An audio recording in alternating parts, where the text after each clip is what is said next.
Good morning, or afternoon, or evening, wherever and whenever you see this. My name is Margriet Ruurs. I'm a children's writer, and I live on the west coast of British Columbia, Canada. But as you can maybe tell from my accent, I was born in the Netherlands. And I'm really happy that Kristen got a hold of me and invited me to chat with you about writing for children, which I love to do and I'm passionate about. And I'm thrilled that as teachers, you are looking not just at using books, but also at creating stories for children. Now, of course, this is a very strange time in the world, in our lives. So, thanks to technology, I'm trying to tape this. I've never done this before, so I hope this all works and you get to actually see the results. But I'm glad that technology allows us to talk about this together and share ideas. And I'm hoping to get questions and feedback from you at some point. But I'm really excited to be able to share a little bit of an inside look on the creation of books for children. Kristen sent me some specific questions, so I made some notes and I'll try to answer her questions and address most of the things that I think I would have loved to have somebody tell me about writing for children when I started out. I wished I'd known a lot of things. You can take a workshop in writing for children and you can read lots of books and online resources. In the end, really, nobody can teach you to be a writer. But what we can do is share a lot of the experiences and the things that are just helpful to know and to think about when you're writing for children. So what I understand that you will be doing is writing your own children's book. Now, children's books are very different, total different ballgame from writing for adults. First of all, mainly the publishers are very different publishers. Many adult publishers don't publish books for children, so it's a whole different ballgame. And it takes a while to figure out how to submit and all that. And I don't know that you're interested in submitting to actual publishers or mostly just focused on creating a story for this class and eventually using it with your students. And those, of course, are also very different. But I'll approach it a little bit of what if you write a fantastic story and you would like to submit it and see if you can get it published. And that's my experience of I can write stories, but how do you get them published and how are they actually turned into books? So within the field of writing for children, of course, there are lots of choices. Are you going to write a picture book? Will it be a chapter book? And chapter books can be for so many different ages. They can be for beginning readers, called early novels, or are you going to write YA? YA, of course, is young adult novels, which are sometimes hard to determine. Is this a young adult novel or is it actually an adult book? And some books are crossovers. I'm thinking of Girl with the Pearl Earring, I think was intended as a teen book, but it became an adult book. And I think they were issued with different covers to appeal to different audiences. So you can take one story and present it to different audiences. But it's always a good idea to have your audience in mind. If you're writing a picture book for 4-year-olds, you never write down to a child. You never really adapt your vocabulary to younger kids because they grow on books, right? They'll learn new words, new vocabulary from reading the story, from hearing the story. They'll get it. So don't write down to your audience, but do have an audience in mind that you are telling the story to. And really that's what we are, right? We're telling a story. We're just doing it on paper. And I don't know what your process is, if you are actually just writing it or if you're illustrating and producing the whole book. Then you have to do lots of the tasks that I normally don't do because I'm not an illustrator, I'm the writer. So I thought in the first video, we'll talk about genres and planning your story and all the possibilities. And then in the second one, I'll touch a little bit more about submitting it to publishers. And we'll have a closer look at nonfiction in the second, maybe half hour. I don't know how long I'm going to chat before you fall asleep. So let's look at the genres that you could choose. Are you going to write a picture book? And within a picture book, and most of these things apply to chapter books and other genres too, you can then choose, are you going to write fiction? Will it be a story that you make up? Will it be nonfiction? Is it about something that you already know a lot about, that you are passionate about, that you want to share with kids? Is it going to be poetry? You can make this a rhyming text. It could be a jumble of both, of two or three things. It could be a rhyming nonfiction picture book about dinosaurs. So you really need to decide on the voice. The voice is very important. Who is going to tell this story? Is it you, the narrator, the third person? Or will it be in the first person? Is it your character who's telling the story? And of course, in a book for kids, I find that it's really important that the main character is a child. You don't want a kid to have a problem and have an adult come in and solve it all for them, right? Think about books that you've read. And that's the first point I should make, is if you want to write for children, you have to read for children. I hope you've been reading already tons and tons of kids' books, not just because you have to for the course, but also because you want to, because they're such good books. I don't read a whole lot of adult books. I just love kids' books, and I think they're the best. So go to the library or order them as ebooks.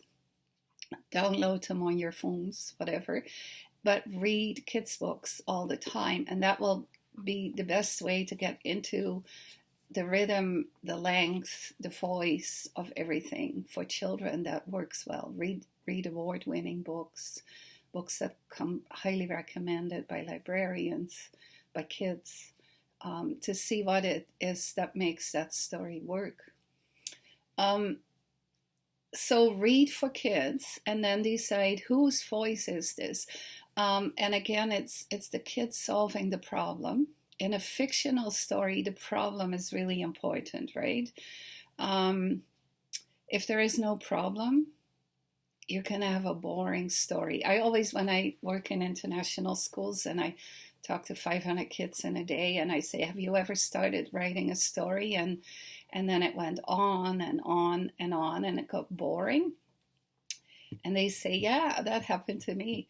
And I'll say, usually that's because you didn't have a strong enough problem. What makes a good story is, how is this problem solved that kid encountered in this story? Look at books like Harry Potter. Does he have a problem? He's got a problem not just in every book, in the whole series, but he's got little problems in every chapter, almost on every page and in every paragraph. And how he deals with those is what keeps you turning the pages. If it's all descriptive, you might not want to turn the page. So think of a simple story, Little Red Riding Hood.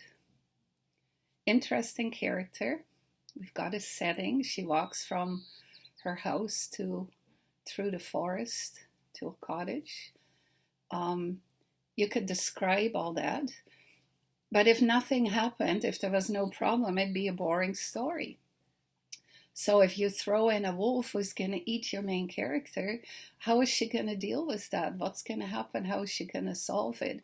That is what makes a good story. Pippi Longstocking used to be one of my favorite books, and when I read that as a 10-year-old, I wanted to be an orphan and solve all my own problems and live by myself and be as strong as Pippi Longstocking. So I think that will make both a good picture book and a good novel for kids. So think about your problem, not just all those W's that we do as kids: who, what, where, when, why.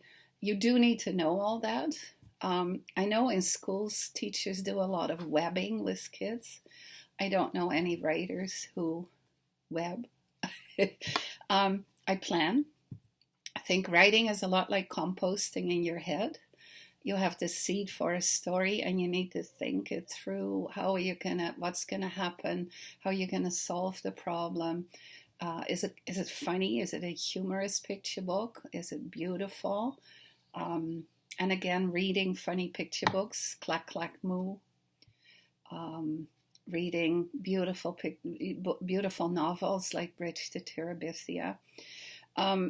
So coming up with a character, a setting, a time can be as easy as once upon a time in a place not far away, right? And you have a place, a setting, a time. It doesn't really need to be explained what time it is, what day it is, exactly where it is, but it needs to be believable. It needs to be grounded in your head. To come up with where and when and how, you need to know a whole lot more than what will ever happen or be written down in the story, because you need to convince me that this is real, that this is happening. You have to take me to this place and make it really exciting. One of my favorite picture books that I think is a really good example of a good story and a strong plot and a strong character is this book. Have you read The Paperback Princess by Robert Munsch? It's unbelievable to me that book is now 40 years old. I think it's still his best book. I don't like a whole lot of his, 1980 is the copyright. See, this is what writers always read, is that page that nobody else reads, because it tells you who wrote it, who published it, when it was published, all that information. So if I write a funny similar story, this publisher might be interested. And so I always look at who published the books too and when.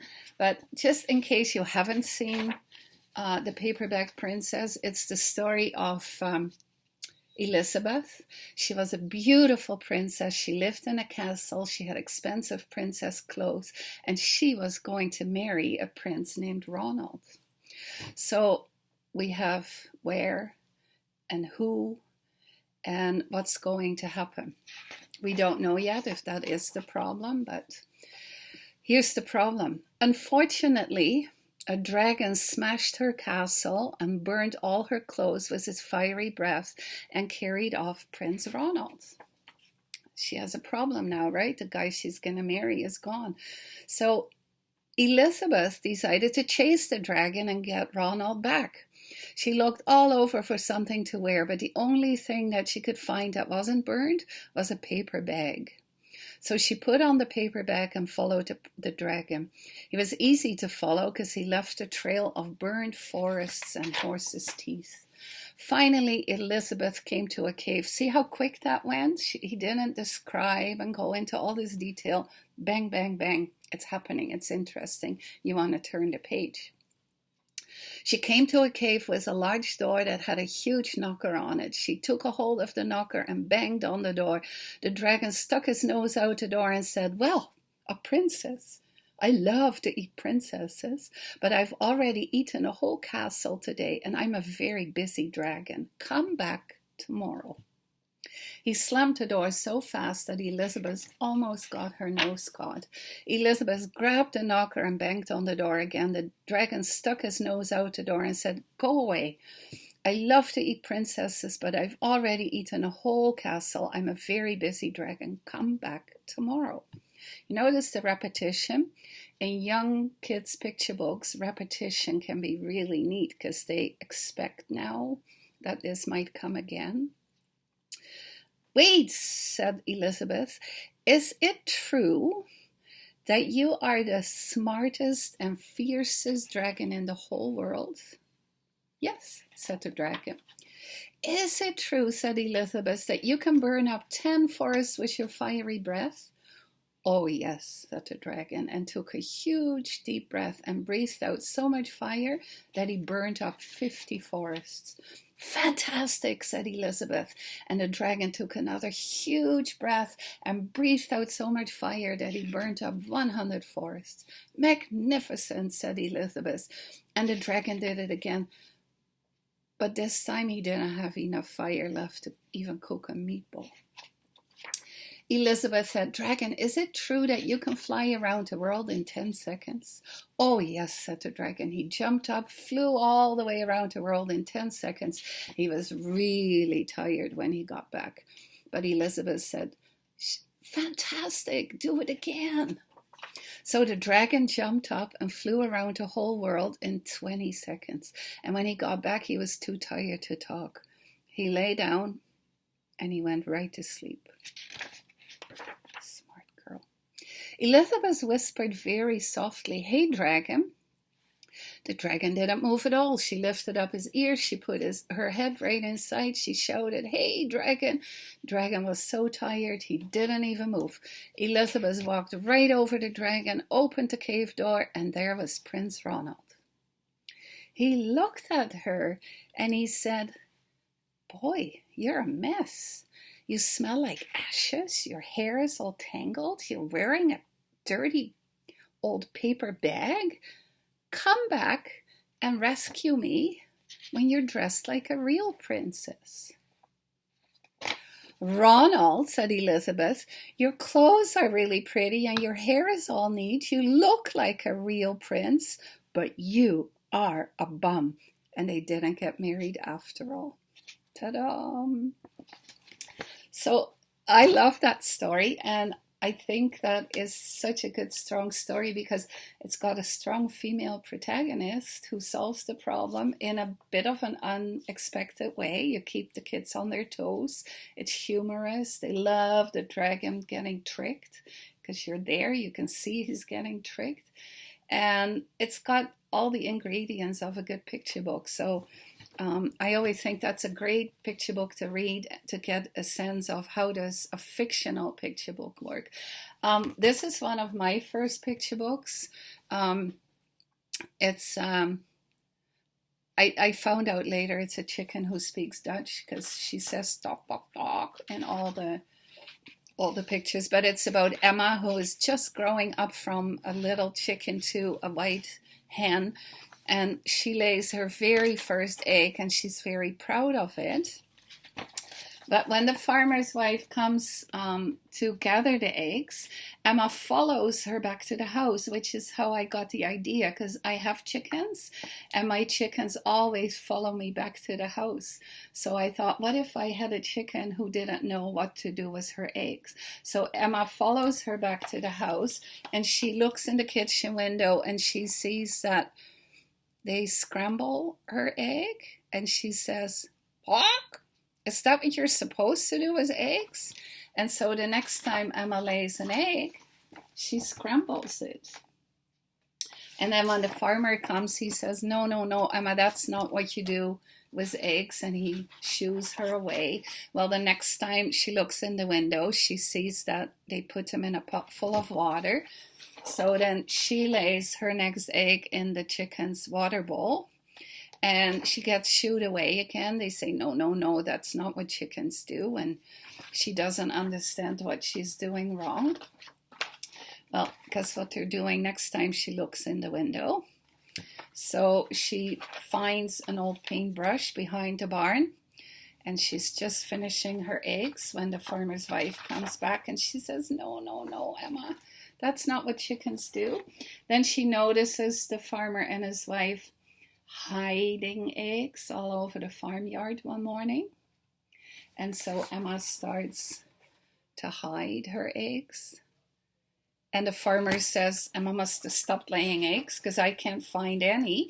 And then he didn't notice the one that she had hidden under the straw, so he steps on it. And he wants to shoo her away, but can you tell how Emma feels by now? So she says, that's it. If they don't like my eggs, I'm not going to give anybody any more eggs. She lays one perfect egg in her nest and she sits on it. And whenever anybody comes near, she shoos them away. And she sits and sits for so long that, to her utter amazement, one day she gets up and this happens. And everybody says, yes, Emma, that's what chickens do with their eggs. And they're very proud of her. So it's that same kind of a circle in a picture book of how are you going to solve the problem? Can you do it in an unexpected way? Or maybe in a way that kids can anticipate. Anticipation in picture books is great. So one of the questions that Kirsten had for me, Kristen, right? Not Kirsten. I want to keep you calling you Kirsten. Kristen asked, how about open endings in picture books? And I think what you were thinking of is that whole series of, what were they called? Where you had to choose your own ending or so. Or you leave a picture book a little bit unanswered. I don't know. I would find that dissatisfying, I think. I think kids like to see, both in fiction and nonfiction, a story pulled together. And I always think of picture books as a circle. You start at the beginning, you solve the problem, you come back to how it started and how it changed. A character usually changes, especially in a novel. The character grows and changes. So I think kids like to not have an open ending so much. But maybe that's not what you meant with your question. The golden rule in writing picture books for kids is show, don't tell. So half of that, of course, is the illustrations in a picture book, and we'll talk more about that relationship between author and illustrator, which basically isn't there until the book is being illustrated, because I'm not the illustrator.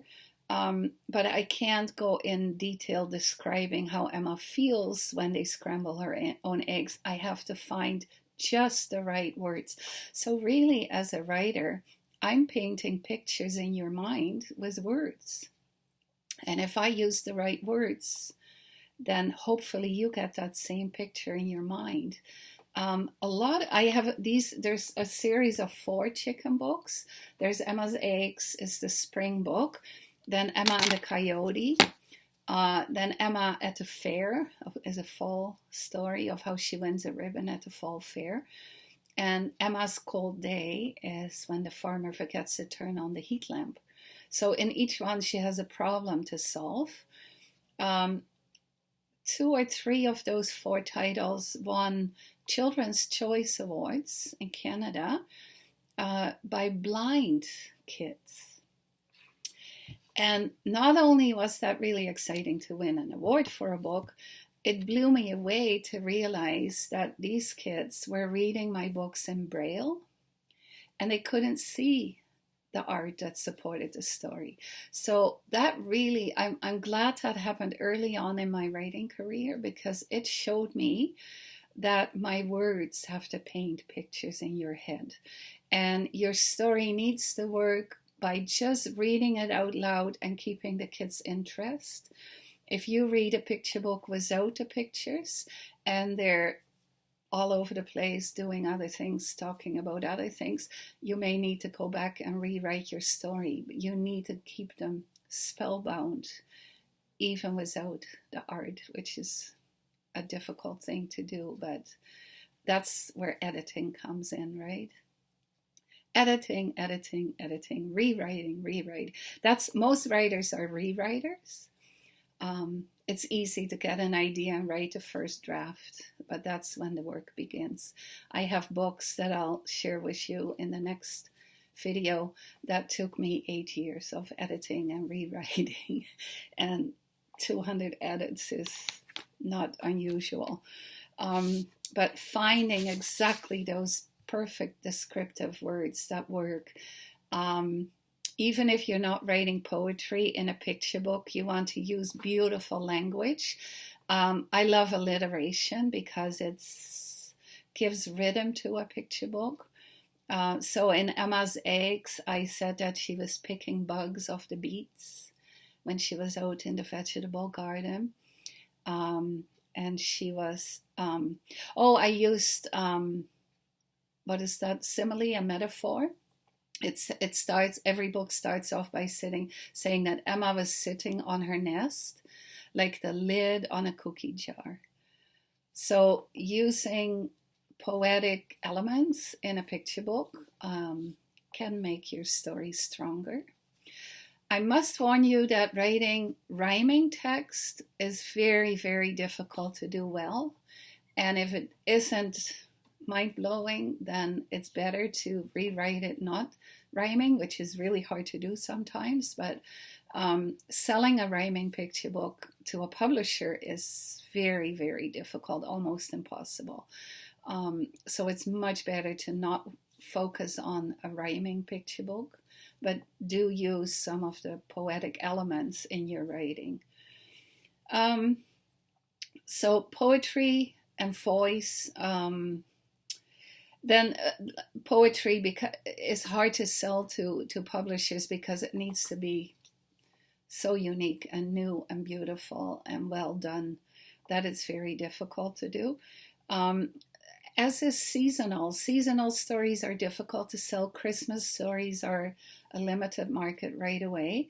And local stories. So if you have this amazing historical story from where you live and you came across this beautiful historical story, it needs to have a wider appeal, even if it is a very local story, because a publisher isn't going to publish a book that will only sell in a small part of the world. So yes, it can be focused in that area, in that real event, but it needs to have a wider appeal. One of my publishers once said, from the specific comes the universal. So if you tell your experience, your story, readers will recognize themselves and their own story in that. So having that recognition and applying it to your own time and place in the world is really important. And I think that's what kids love. Kids need to recognize themselves in a story because books are windows to the world, right?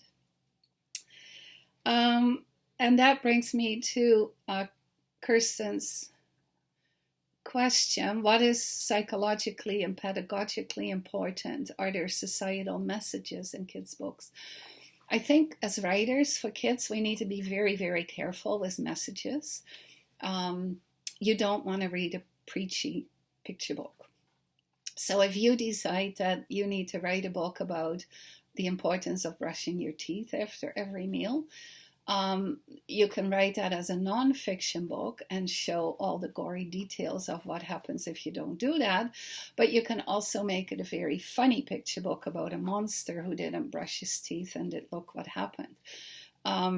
It can't be in your face preachy, right? You don't want to knock kids over the head with a message. The best books, and maybe the Paperback Princess did that. It wasn't preachy about, hey guy, you weren't a very nice man. You should have appreciated what this girl did for you. It showed us, show, don't tell. So that's a really important rule, is show me the funny stuff, show me the world, but don't tell me. Just don't describe it all, but use your story as a vehicle for your message, for your information, but make it funny and interesting. Make me want to read the book. Books also need to be inclusive. All kids need to recognize themselves in books, in nonfiction and in fiction. So that's one of the reasons why I have a series called Around the World. I'll show you the first one. No, this was the first one, Families Around the World. So because I travel to international schools a lot and I do a lot of school visits, I meet people all over the world in all these different cultures. And every time I'm in a faraway country, I was in Mongolia, and this little boy was looking after the camels, and I traveled with a bookmobile bringing books, and they loved reading. They have a huge literacy rate in Mongolia. And I thought, I want other kids to know about these families. They're so similar from the families in Mexico. They dress different. They have different facial features. They have different customs and traditions.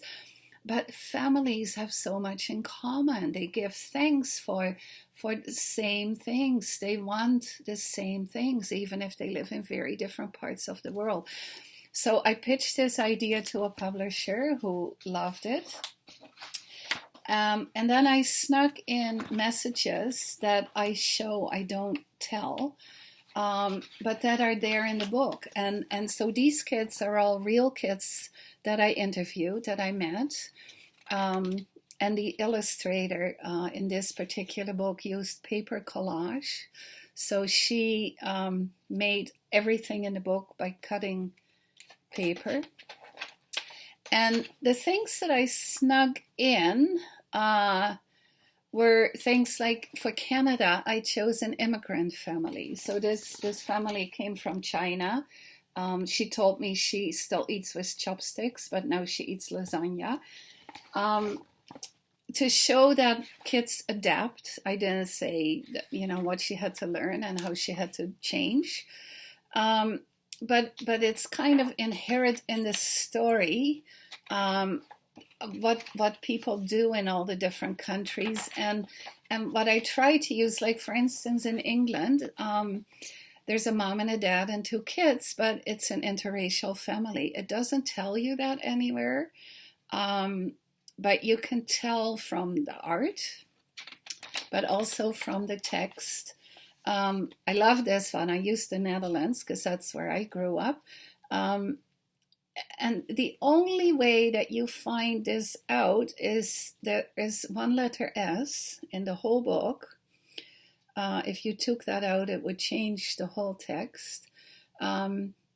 It says, I love weekends, no school. Sometimes our mothers take my brother and me on the tram into the city. So if you took that S off, it would be my mother, but it's a same-sex family. They have 2 mothers. And it doesn't tell you that. It doesn't explain that anywhere. But this book, when it came out, here's a single-parent family. Here's a kid in a wheelchair without spelling it out in the text. I loved using Israel and Saudi Arabia on consequent pages. When this book came out, a teacher once said, finally there is a book that all the kids in my class can identify with.